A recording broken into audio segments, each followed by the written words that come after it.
નમસ્કાર મિત્રો, આજે આપણે સીઈટી પરીક્ષાની અંદર સરવાળો, બાદબાકી, ગુણાકાર, ભાગાકાર જેની પ્રક્રિયાના દાખલા પૂછાય છે એના વિશે આજે સમજૂતી મેળવશું. તો સૌપ્રથમ સરવાળા અને બાદબાકીમાં 0 તટસ્થ સંખ્યા.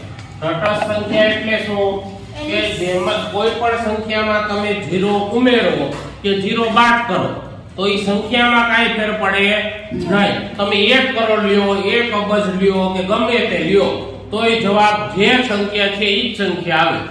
એમાં 10 વાર 0 પ્લસ પ્લસ કરો તો એ 0 જવાબ એ જ આવે. એટલે સરવાળા બાદબાકીની અંદર 0 સંખ્યા એ તટસ્થ સંખ્યા. પછી ગુણાકારની અંદર એક સંખ્યા છે એ તટસ્થ સંખ્યા છે. તમારે સીઈટી ની પરીક્ષામાં ઘણીવાર આવું પૂછાયેલું છે કે 15,75,000 ગુણ્યા 1 બરાબર ABCD કયો જવાબ આવે?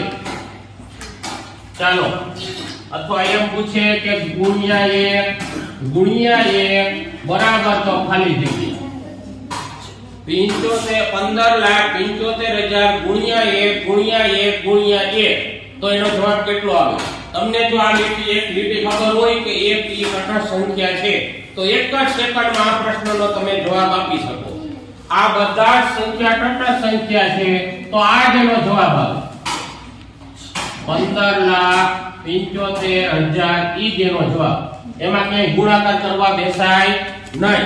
એટલે એક કોઈ પણ સંખ્યાને તમે ગુણાકાર કરો તો જવાબ એનો એ જ આવે, એને તટસ્થ સંખ્યા કહેવાય. તો સરવાળામાં 0, ગુણાકારમાં 1.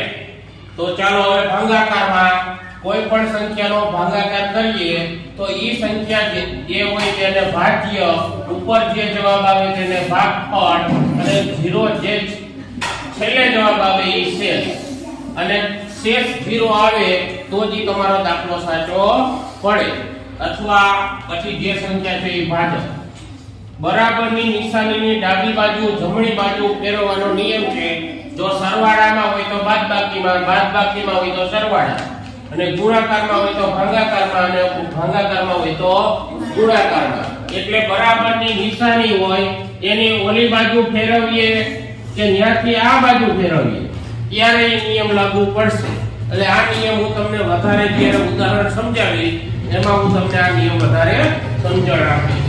હવે 4 પ્રક્રિયામાં જેમાં સરવાળો, બાદબાકી, ગુણાકાર, ભાગાકાર એક સાથે કરવાનો હોય તો આ નિયમ લગાડવાનો. એ આપણે અગાઉ આની ચર્ચા કરેલી, ભાગુ સભાનો નિયમ.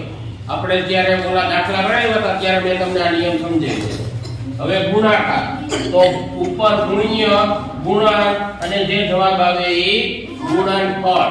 હવે કોઈ નિશાની ન આપેલી હોય અથવા આવો કાઉન્સ આપેલો હોય 12 અને અહીંયા 13, ચાલો આવી રીતે હોય અને A B અહીંયા 12 અને કૌંસની અંદર 12 આપ્યા તો અહીંયા કોઈ નિશાની આપી છે તો શું સમજવાનું? એનો ગુણાકાર. અને અહીંયા A B આપેલા તો અહીંયા એ નિશાની આપેલી નથી તો એમાં શું સમજવાનું તમારે?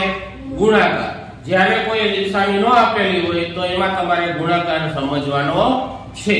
તો આટલા સમજૂતી મેળવીને આના વધુ ઉદાહરણ આપણે આવતો વિડિયોમાં જોશું.